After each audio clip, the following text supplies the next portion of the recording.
C'est prêt. Alors, évidemment, vous allez contre-attaquer sur le plan judiciaire, mais vous disiez aussi extrajudiciaire. Quelles seront les mesures que vous allez prendre justement en ce sens?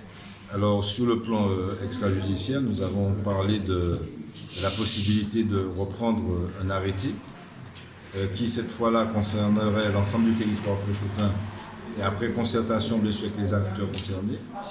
Et nous allons prendre l'initiative d'un référendum d'initiative locale qui nous permettra justement d'ouvrir le débat sur ces questions à la fois d'agriculture et d'alimentation. Et bien évidemment, nous allons pouvoir, à partir de ce référendum, s'il est positif, ce que nous espérons, nous appuyer sur la légitimité d'une population à être protégée, quand on sait qu'en la matière, il y a, si l'on peut dire, une réelle carence de l'État. En organisant ce référendum, qu'est-ce que vous souhaitez concrètement passer outre la décision de la préfecture et du tribunal? Non, montrer qu'au-delà des postures étatiques liées, on le sait, à des intérêts et à des lobbies, qu'il y a la sécurité légitime, et la protection et la santé de la population.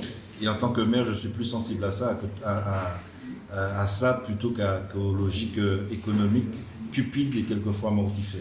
C'est un véritable bras de fer que vous allez entamer contre les services de l'État? Je ne sais pas un bras de fer contre qui que ce soit, mais une démarche déterminée visant surtout à protéger la population et à être un exemple pour la Martinique entière dans l'idée qu'on ne peut pas continuer avec une agriculture qui génère autant de cancers, autant de souffrances, autant de maladies et qui finalement ne permet pas de sortir de l'ornière sur le plan économique. Je pense qu'il y a effectivement à réparer un certain nombre de choses. Il y a aussi à réorienter notre agriculture. C'est peut-être modestement, humblement, mais de façon militante et déterminée, l'exemple que nous voulons donner aux pêcheurs. Jusqu'où vous avez l'intention d'aller? Jusqu'à la Cour européenne? S'il le faut, nous y allons, mais ce que j'ai dit aujourd'hui, c'est que nous avons adhéré donc, au collectif des maires antipesticides, qui, dans le système étatique français, comprend déjà 120 communes, donc présidées par Daniel Keff, donc j'ai eu personnellement. Et bien sûr, nous allons apporter notre contribution à cette démarche collective des maires pour faire admettre au plus haut niveau des juridictions françaises s'agissant du droit public, c'est-à-dire du Conseil d'État, la nécessité de donner le pouvoir réel aux maires, au-delà des intérêts économiques des multinationales et des lobbies, de protéger leur population.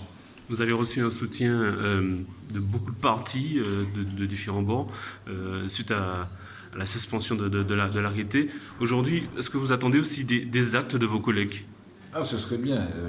Je leur dirais bienvenue au club. Ce serait bien pour la Martinique que ces exemples se multiplient et ça aiderait justement à la prise de conscience au niveau de l'État de la nécessité de changer complètement d'orientation.